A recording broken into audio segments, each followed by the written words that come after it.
জীবনদায়ী ওষুধ নিয়েও এক শ্রেণীর ওষুধ ব্যবসায়ী ছিনিমিনি খেলছে। গত মার্চে বড়বাজারের কয়েকটি দোকানে হানা দিয়ে সন্দেহজনক জাল ও নিম্নমানের ওষুধ বাজেয়াপ্ত করে রাজ্য ড্রাগ কন্ট্রোল।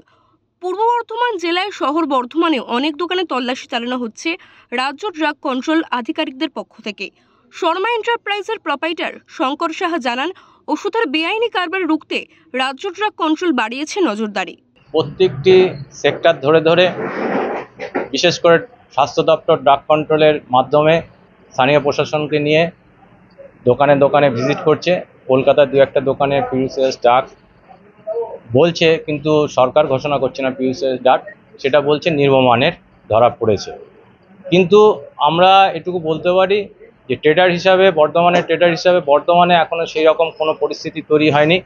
আমরা যে সকল ট্রেডাররা রয়েছি আমরা খুব সচেতনভাবে আমরা ব্যবসা করি এবং অথেন্টিসিটি আছে এবং লাইসেন্স প্রাপ্ত দোকানদার কোম্পানির কাছ থেকে আমরা মাল কিনি।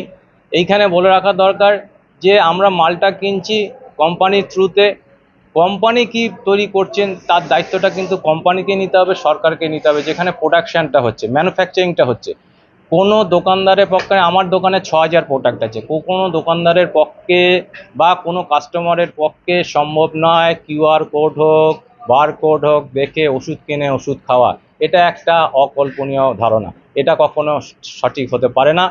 তাও আমি বলবো প্রত্যেকটি জনসাধারণের জন্য, যারা আমাদের এখানে ট্রেডাররা আছে তাদের মাধ্যমে, আমাদের অ্যাসোসিয়েশনের মাধ্যমে, আমাদের মার্কেটের মাধ্যমে আমরা তাদেরকে অ্যাওয়ারনেস দিই যে আপনারা এইভাবে চলুন, এইভাবে করুন, সাময়িকভাবে এইভাবে চলবেন। অনেক সাধারণ মানুষ জানাচ্ছেন এখন লিপ্ত প্রয়োজনীয় জিনিস হয়ে উঠেছে ওষুধ।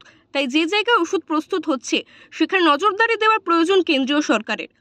ওষুধ নিয়ে এত রমরমা ব্যবসা চালাচ্ছেন কিছু অসাধু ব্যবসায়ী, তাদের বিরুদ্ধে কড়া পদক্ষেপ নেওয়া প্রয়োজন হলে তারা মনে করছেন। বর্ধমান থেকে আমজাদ আলী শেখের রিপোর্ট, ওঙ্কার বাংলা।